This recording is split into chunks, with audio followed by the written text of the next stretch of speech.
So, as has been said, I'm going to talk today about our remarkable, I guess, deep time fossil fauna.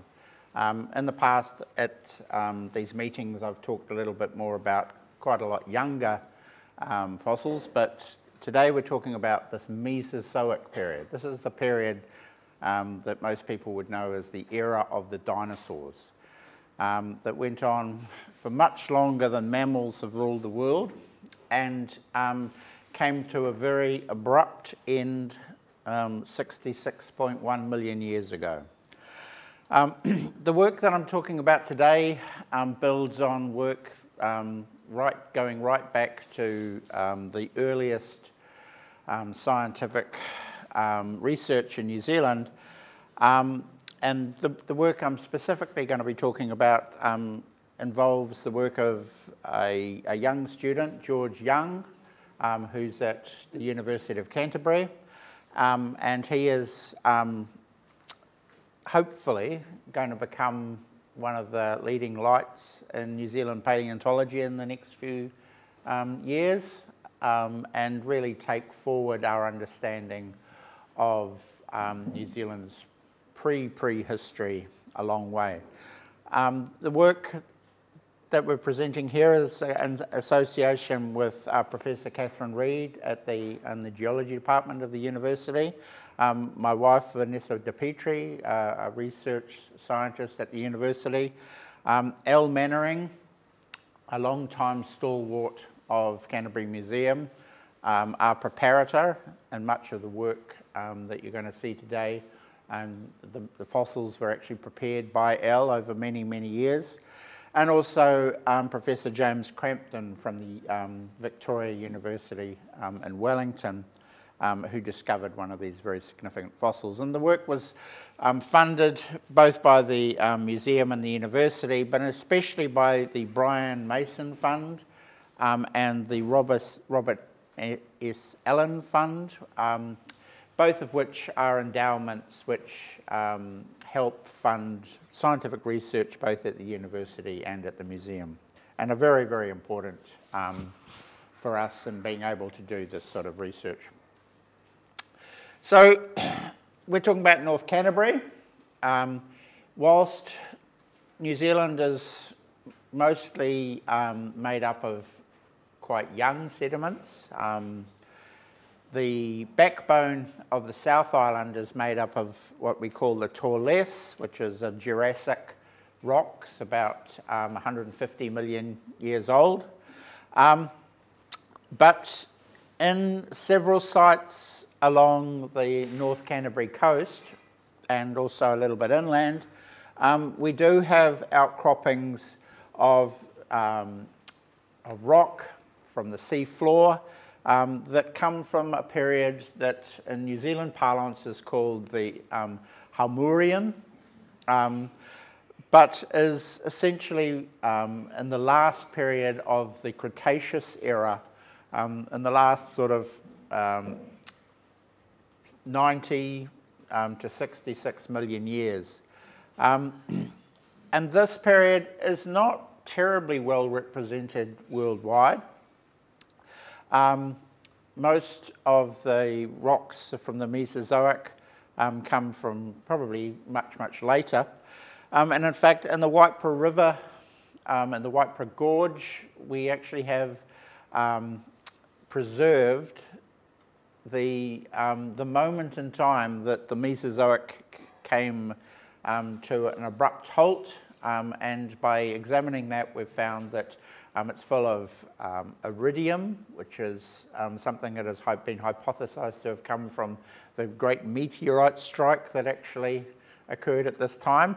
And also, just above this layer, we actually have a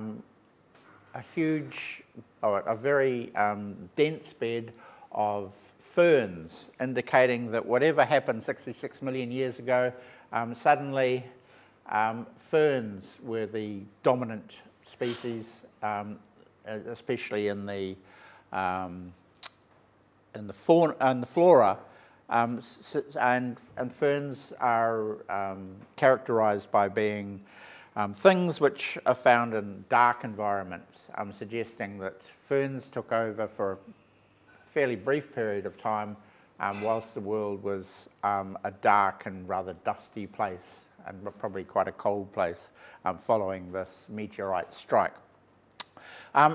We also have in the Naroma and Covenham area, we also have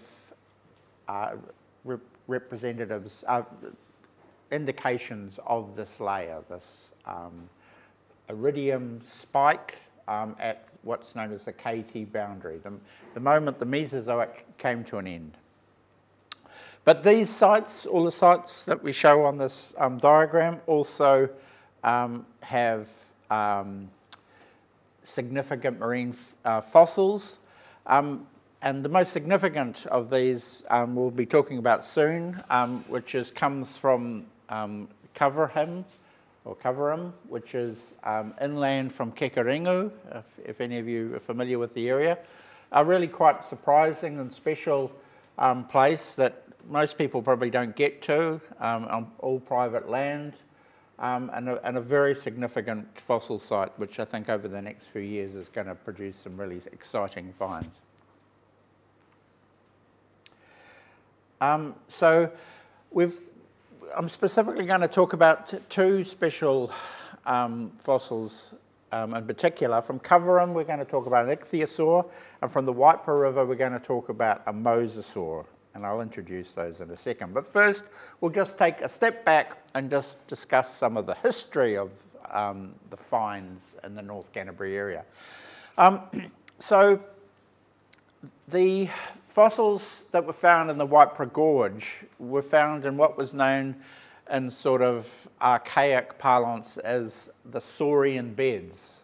They were known, these fossils were instantly recognisable by these amateur paleontologists as being those of reptiles, but it took many years for it to be fully understood what sort of reptiles we're talking about. And the person who's credited with their discovery is this rather interesting fellow, Thomas Hood Cockburn Hood. He was Scottish. He moved first to Australia and was very successful there, one of the squatters, as they were known. But for some reason, he decided after a few years that he wanted to move to somewhere that was a bit more like his native Scotland, and he came to North Canterbury in the late 1850s. And unfortunately, he wasn't as successful in New Zealand as he was in Australia, and after a period of only 15 or 20 years, he went bankrupt. It's not clear whether or not it was his farming practices that led him to bankruptcy, or whether it was actually the fact that he became far more interested in science, and he may have led him to actually neglect his farm practice. He had a large farm just north of the Kauai River, but by 1868 he'd gone bankrupt. He seemed to have spent a lot of his time up in the Waipa Gorge, not too far from his farm, and that is where he found the bones of these giant marine reptiles. He sent a small package back to the very famous Sir Richard Owen, who was the founder of the British Museum of Natural History, by far the greatest English anatomist ever, really, and the man credited with the discovery of the moa, or the identification of the moa, the identification of many of the dinosaur species, and later in life embittered because he got into quite a controversy with Darwin and Huxley over Darwin's theory of evolution. Richard Owen was a very Christian man, and he simply couldn't abide the similarity, the fact that his Christian beliefs and Darwinism clashed so significantly. He's been rather vilified in the last probably 50 or 60 years in various books, but none of this takes away from the fact that what he discovered and his scientific work was of exceptional importance, and almost nothing that he described has been massively contradicted over the last 150 years. And certainly his astonishing achievement, the British Museum of Natural History, a cathedral to science, is a magnificent achievement. So the fossils that Cockburn Hood was sent back sent home by Cockburn Hood, and they resulted in the description of an animal called Plesiosaurus australis from really rather fragmentary bones. This is no longer really recognised as being what we call a valid taxon because of the fact that there's nothing terribly distinctive about the bones that he actually described. But that doesn't lead to that doesn't take away from the fact that Owen was completely correct in the fact that this was a giant marine reptile and a plesiosaur. And then there's Cockburn Hood's second, much larger collection is a bit of a historical anathema because this was sent back in 1869 aboard the ship Matoka, one of these regular colonist transports, which I found an interesting story when I was researching this talk. I'd always assumed that Matoaka was actually just a misspelt Maori word, but it actually turns out that that's actually the tribal name of Princess Pocahontas, and the ship was actually an American ship. So it just shows you, even when you've worked on this stuff for years, you discover things that always surprise you. The sad thing about the Matoaka was the fact that it was lost at sea. It left on the 13th of May 1869 from Lyttelton with a small number of passengers, nothing like the number that it brought in. It used to bring in between 100 and 200 passengers every trip it made as a colonial transport. But the people going back were always much lower in number. And it had two large crates of bones aboard, and these were lost with the ship. We don't know where the ship was lost. It was never sighted at sea, although it really was a bit of a mystery even back then. There were several false records of its sighting, and there were also even a record in the New Zealand newspapers saying that it successfully reached Southampton, something that it never did. So we don't know where those two large crates are, somewhere in the Southern Ocean probably. The Captain Stevens seemed to like a very low trajectory in his sailing. He several times sighted icebergs. It's very likely he probably hit an iceberg in the middle of the night, and the ship was lost with all hands and crew. But most significantly for me, with those really huge, significant collections, probably more bones are at the bottom of the sea somewhere in the Southern Ocean than have ever been collected from New Zealand.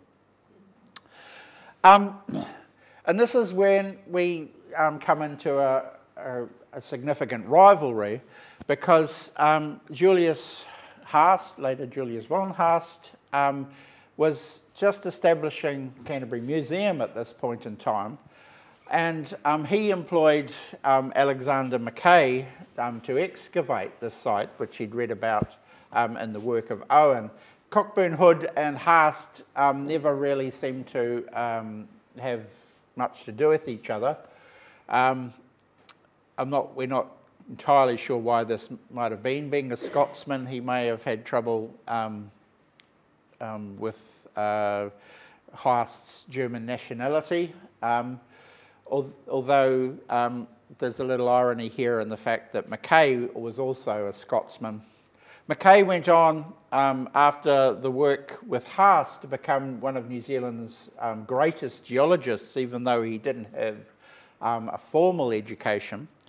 But him and Haast had a massive falling out over the excavations that Haast employed Mackay to make at Moabone Point Cave. So Haast employed Mackay to do the Moabone Point Cave dig and interpreted what Mackay found to indicate that two different peoples had colonised New Zealand. The people that even in the literature today you call the Moa hunters, or even Moriori, and secondly the Maori. Mackay actually correctly interpreted it exactly the opposite. He interpreted that it's simply a slow period of essentially cultural evolution occurred where the Moa hunting peoples became Maori. But Haast and Mackay totally fell out about this. It was very public. There were several acrimonious letters in the press. And Mackay went on to work for this man, James Hector, who one would almost call Haast's sworn enemy, who was the founder and first director of the Colonial Museum, a much younger man, of an Englishman, who even then recognised that the findings in North Canterbury weren't just of local significance to Canterbury, but were also internationally significant, and he could make his name by excavating these and sending them back to Owen. So once Cockburn Hood was no longer involved, Hector and Haast were basically fighting for the rights to excavate these fossils in North Canterbury, and both of them had specimens named after them. Both of them sent material back to England for Owen to do this, and they also kept some material both in the what is now Te Papa and in Canterbury Museum. And then almost nothing happened for 100 years. Those fossils were left basically in basements in England and New Zealand, until this man, Sam Wells, an American, came over on sabbatical in the late 1960s and went through the collections of Canterbury Museum and the Dominion Museum. And along with Don Gregg, published a bulletin of the Canterbury Museum, which was essentially a summary of all the material that had been collected in New Zealand, and identified its global significance. So in the intervening 100 years, though, a massive amount of work had been done, over, especially in America, with these Mesozoic reptiles, identifying literally hundreds of different species and forms. The interesting thing that is, though, that many of the species that Owen had described from New Zealand more than 100 years earlier were still recognised as being the type forms of many of the species that were found in America and Europe and even South America. So it was really just the fact that New Zealand was a significant place in the original discovery and description of these Mesozoic reptiles, but we basically got gazumped by the Europeans and Americans who found hundreds more species.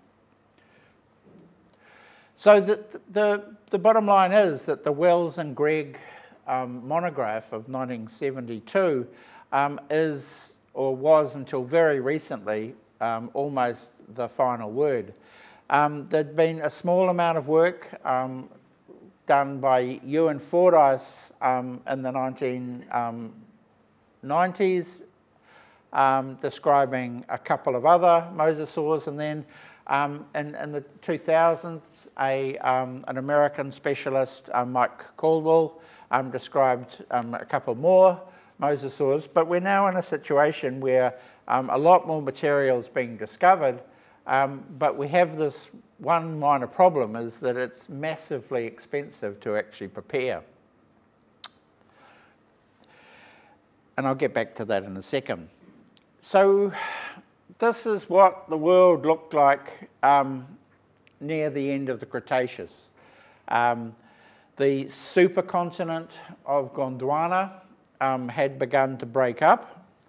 There was a massive Pacific Ocean, and New Zealand was right on the very edge of this coastline of Gondwana. But you can see from this map that especially if you're talking about marine animals, that there's a logic to why animals that are found in New Zealand could actually be related to those in South America and North America, but less reason to think that things in Europe could actually be closely related to those in New Zealand. So let's talk about mosasaurs. Mosasaurs, despite what they look like, are actually comparatively close relatives of snakes. They're members of the squamate group, which includes the lizards and snakes. Obviously, they have something that snakes don't have anymore, which are limbs. But if you look at their skeleton, especially their vertebral column, it's very similar to a snake's. They were most common from about 90 million years ago, right up until the end of the Mesozoic. They're often considered to be the Mesozoic equivalent of the large sharks. They're probably the mega predator in the oceans of the late Cretaceous. Whilst they were very large, they were not as large as the ones that were shown in Jurassic World, and that's a scene from Jurassic World where this truly gigantic animal leaps out of the sea. That's probably multiplied by 3 times in size from the largest mosasaur that has ever been discovered. So we won't use that as an example. The most significant specimen of mosasaur that Canterbury Museum has been involved with is the one that I'm sure you all recognise from the old geology gallery. It was displayed like this just before the deinstallation for the new visitor experience, the new buildings. And ever since I began at the museum, I've been rather upset about this display. There are all sorts of things wrong with it. One of the bones is upside down. Half of the bones aren't actually displayed here.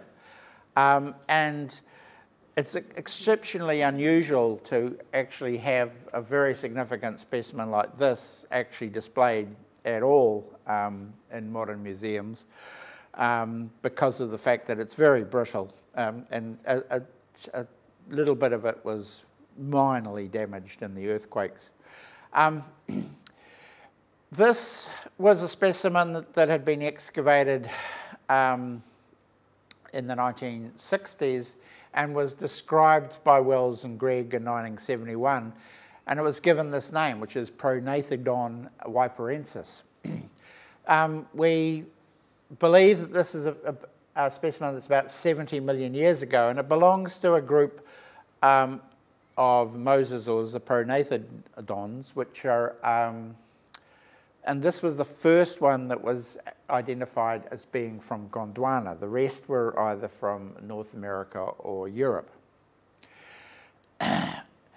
The description had some major issues with it. The diagrams, the illustrations that were actually in the 1972 paper had quite a lot of imagination used when they were actually made. So, for example, this is a 3D surface scan of the actual bone, and this is what the description said that it looked like. The interesting thing about scientific papers is in the 19th century, you had beautiful lithographic illustrations of bones done by some by very significant artists, that if the artist had the basically was asked to, he would make it look exactly like the bone. You can actually identify bones and even shells to the individual by the incredibly accurate quality of the artist's drawings. By the 20th century, people believed that photographic illustrations were the way to go, but the quality of photographic illustrations and papers in the early 20th century especially is just terrible. They seem to save money, and the processes for producing photographs in publications were very poor. And so many illustrations from the early 20th century in scientific papers are completely unidentifiable as anything. And then there seemed to be a period in the latter 20th century where they used drawings, but the drawings were also of very poor quality, quite often done by the actual scientists themselves, and they were quite often extremely imaginative. So we're now in a really interesting situation in the 21st century where we can actually use things like these 3D scans to actually truly and scientifically produce perfect illustrations of the actual bones. And that can lead to quite significant reinterpretation of how these things are actually related. For example, this drawing here, which is actually not from Wells and Gregg, but from a summary of mosasaur relationships from 2006, and is actually a redrawing of the original, has basically got all sorts of things wrong, and really important and not easily debatable things like even the number of teeth. And this is basically the fact that they didn't have decent descriptions of the animal that's in Canterbury Museum has meant that we had a completely different interpretation of what Prognathodon viparensis was.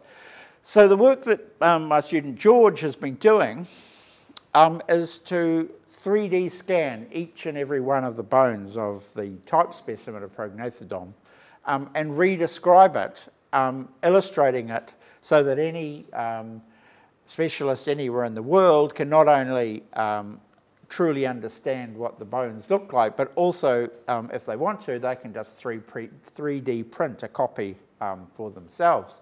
And so what George has been able to do, and I won't go into this in too much detail, is to show that what we thought Prognathodon viparensis was, which was a member of a group that was essentially confined to Europe and North America. We now know it was actually it was really part of a radiation of mosasaurs, which was really happening in Gondwana. And so this really starts to allow us to understand that New Zealand, even though we were part of this massive Gondwanan and earlier Pangean supercontinent, there were things going on in the evolution of even these marine reptiles that were quite New Zealand, Kiwi, and specialist.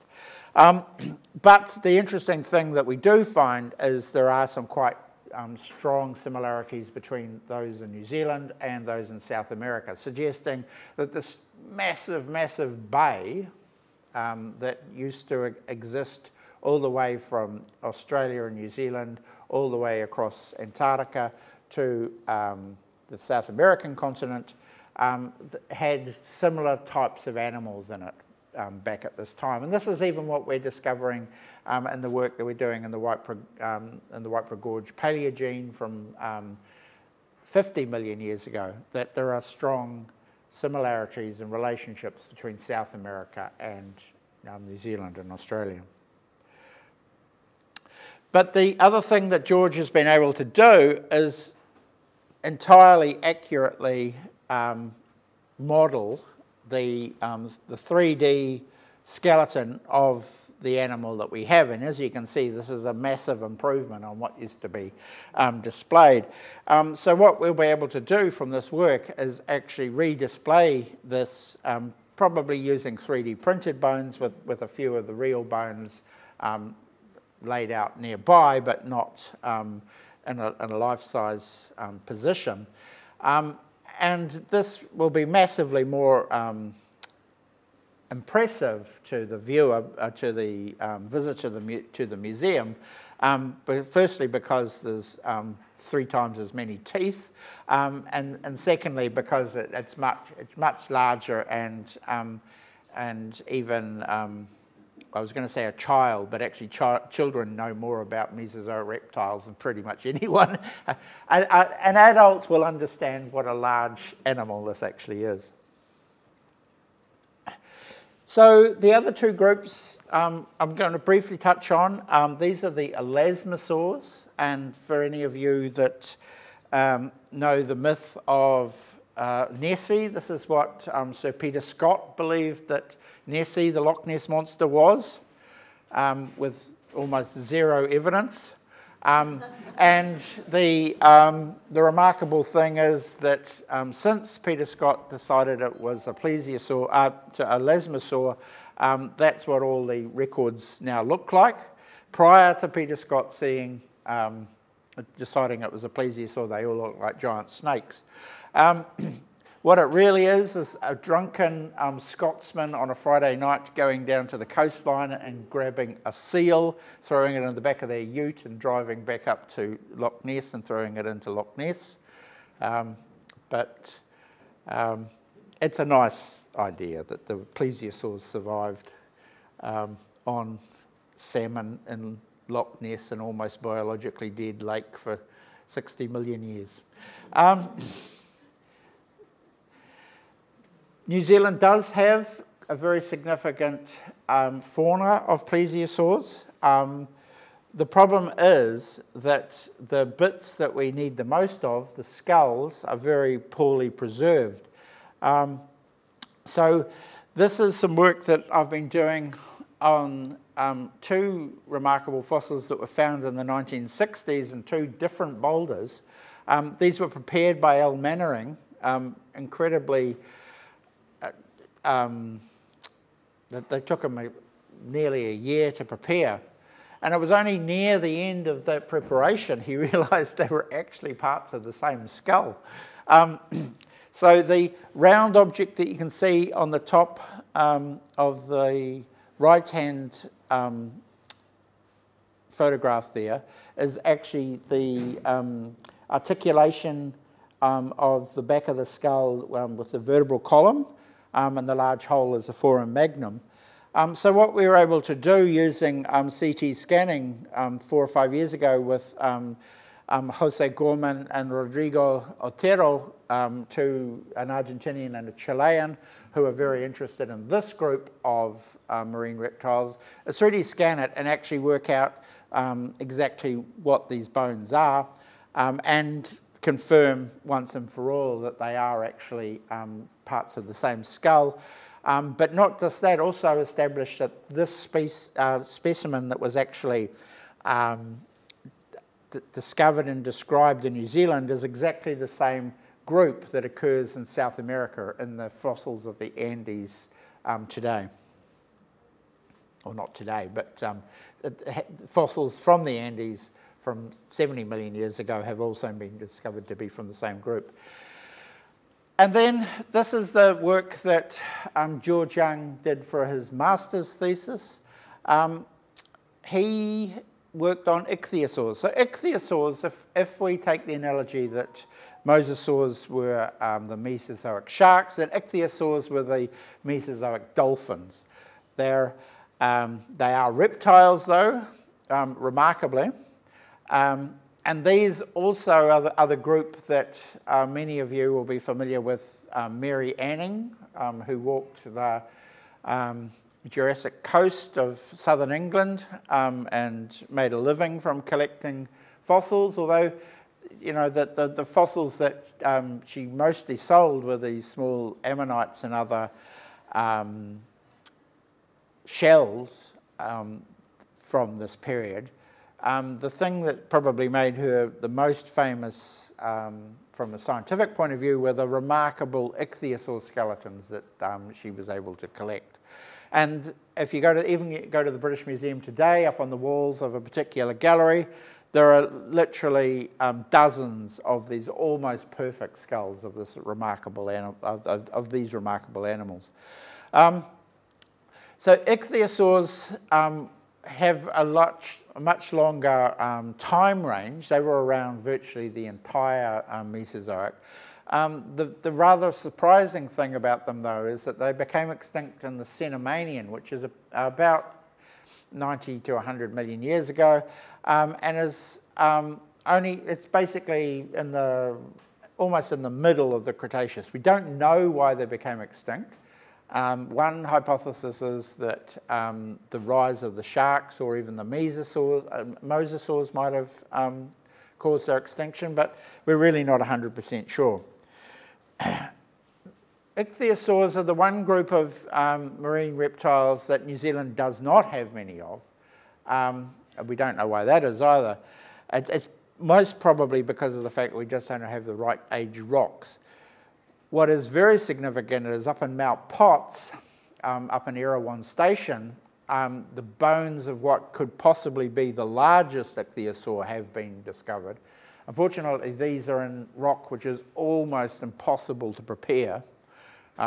It's a dolomitic schist, and it's essentially, we've never been able to get a bone completely out of the rock. It's something we're very interested in pursuing, but we need to find some method of actually preparing these bones first. Anyway, so just fragments being found all the way from Dargaville all the way down to almost the southern point of the South Island. But none of these have been able to be identified to species or even group. One was tentatively identified from Southland to Platypterygius australis, which is an Australian species. If you look at the distribution of ichthyosaurs from the late or the middle late Cretaceous, they're all over the place. But we do suspect that there may have been, New Zealand may have had some of the oldest of these ichthyosaurs. And this takes us up to 2010, when Professor James Crampton at Victoria University has been working in the Cenomanian of New Zealand and Coverum, discovered bones in a large concretion. at this site. That's George there, actually just seeing if he can find any more of the bones. It's just at a farm forward. James was looking for his Inoceremus bivalves, these giant oysters that can grow up to the size of this table.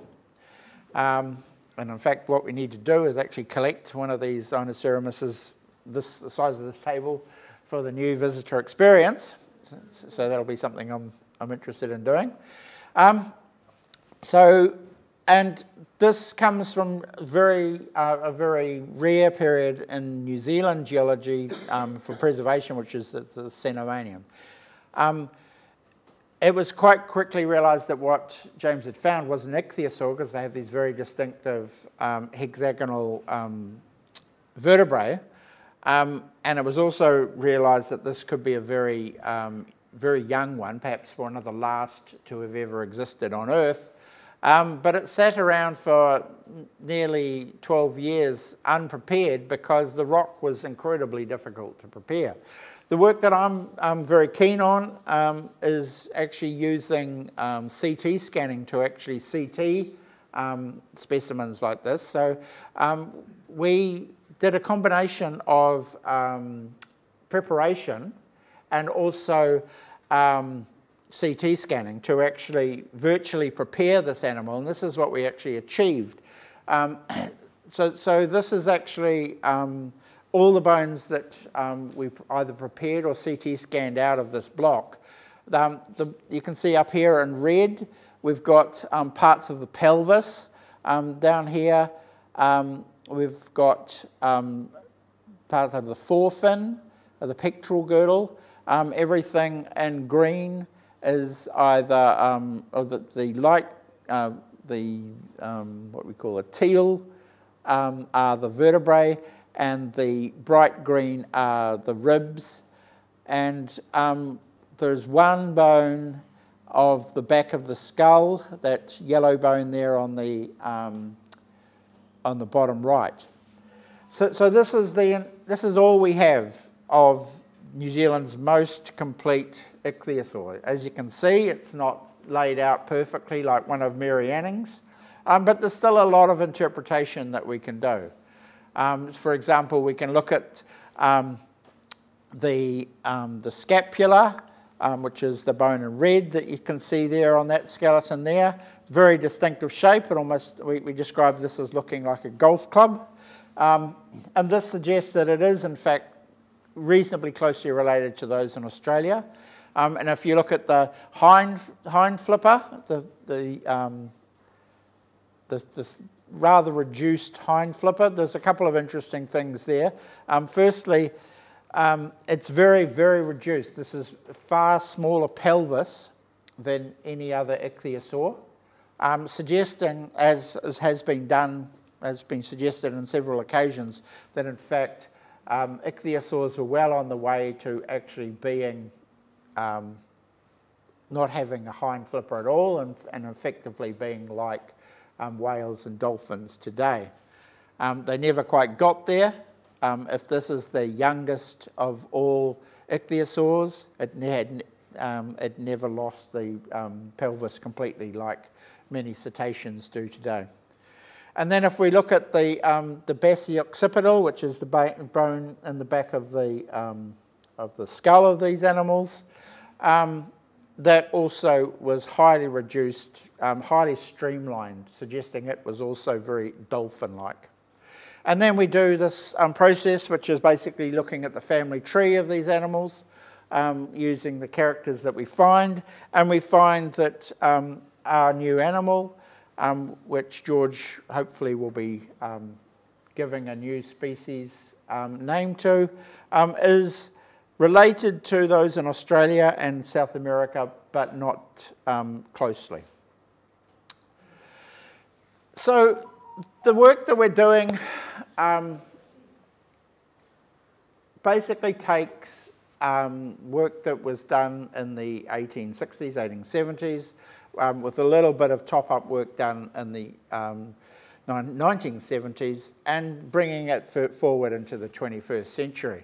There's still a lot of issues. Firstly, the fact that it's very expensive to actually prepare these things, and secondly, because of the fact that we just don't have rocks of the right age. But we're starting to really get a bunch of tools in our toolkit, such as CT scanning and some acid preparation and various other methods, which will enable us to get a much better idea of New Zealand's prehistoric fauna. And unfortunately, because dinosaurs are actually extinct and are very, very rare in New Zealand rocks, because we have very few terrestrial rocks from this age, these are New Zealand's dinosaurs. And hopefully, like dinosaurs, we can interest the younger generation in these giant marine reptiles and bring that forward into a great new visitor experience in the new museum. So thank you very much.